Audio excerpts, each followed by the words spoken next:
Welcome back to Inspiring Builds.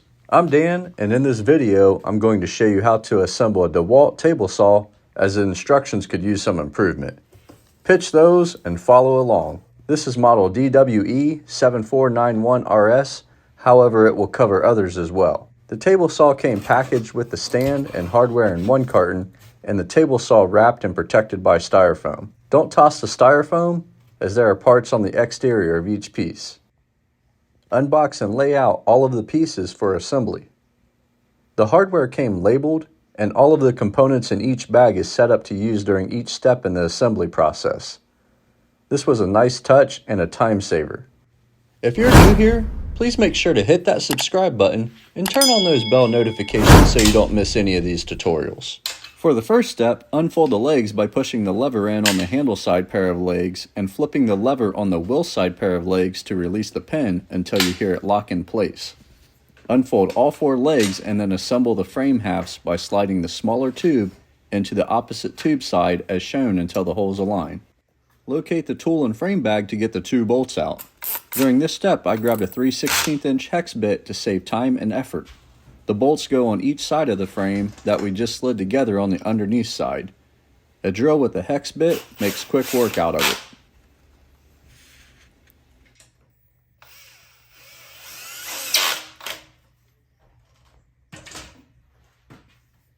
Next, grab the wheel shaft bag to assemble the axle and wheels.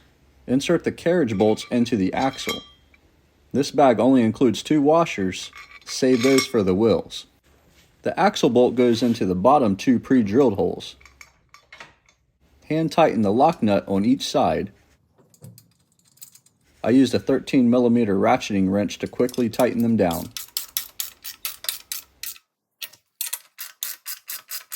The wheels look pretty cheap, but they're pretty solid and have some weight to them. This side of the wheel faces the outside and this side faces the inside.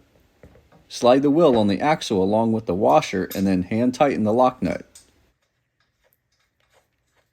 I tightened it down with a 13mm socket and did a test spin.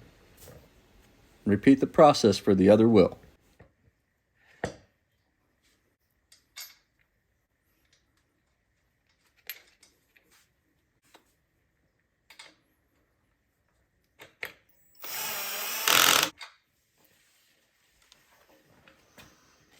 Locate the kickstand bag. The kickstand can easily be identified by the 2 corner sections. Each plastic tube plug for the kickstand has 2 holes. Insert the tube plug into the kickstand and align the holes in the tube plug with the holes in the kickstand. Insert a tube plug on each side, pushing it all the way in until it's flush. When working solo, these magnetic wristbands are a must-have. They will hold all the hardware for you, like having a second person as a helper, and also make a great gift. I'll provide a link in the description below, along with the rest of the tools I used.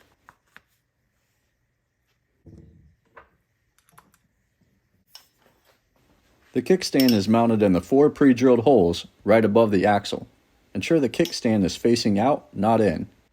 Insert one of the bolts in the kickstand to hold the plug in place. Push it through the pre-drilled hole and hand tighten the nut. Use a 13mm socket but don't fully tighten yet. Insert all 4 bolts and hand tighten the lock nuts.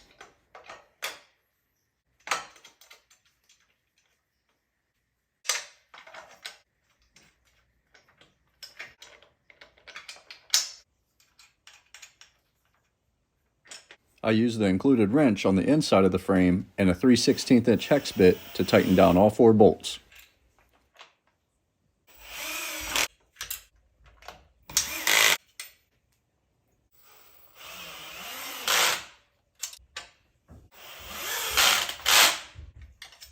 Locate the handle hardware. Insert the fasteners prior. Make sure you do not over torque the bolts as it will crack the plastic. Tilt the stand up so it's resting on the kickstand side in order to install the handle. Install the handle where the angled part is facing towards the top where the saw will be located. There are a couple of mounting options. The bottom 2 holes makes it easier to lift but takes up a bit more real estate. Mounting on the top 2 holes makes it a bit more compact, and we're going to go that route. Attach the handle with the 4 hex bolts. Insert the bolts through the handle feet and then through the handle tube and through the gusset holes on the end bracket. I had 2 bolts and lock nuts seen at the beginning that was not in a bag that should have been placed in the handle hardware bag. Install all 4 nuts and hand tighten them down.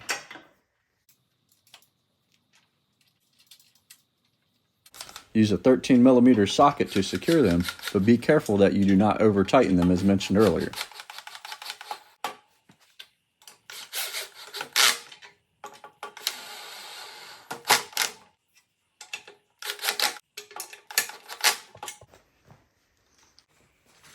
Flip the table saw upside down on a stable non-marring surface to mount the stand to the table saw so the assembly can be done safely and without any damage. I used a rug and carefully turned the table saw upside down.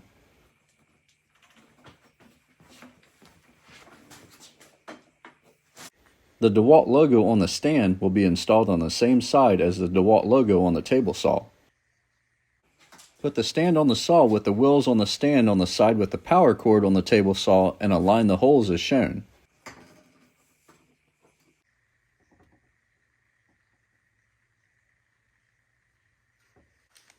Locate the saw hardware bag and insert the bolt from the top, and underneath use a washer and lock nut. I later grabbed 4 more flat washers and added one on the side of the bolt head as well so there could be a washer on both sides. Hand tighten the lock nuts, and then I used the included wrench and a 3/16 inch hex bit to tighten down all 4 bolts.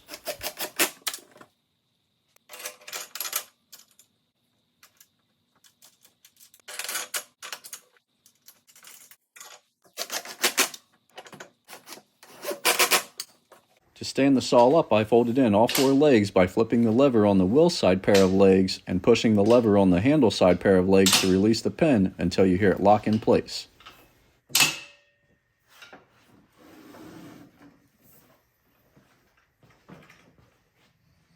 The saw includes a handy cord wrap located on the left side when facing the saw.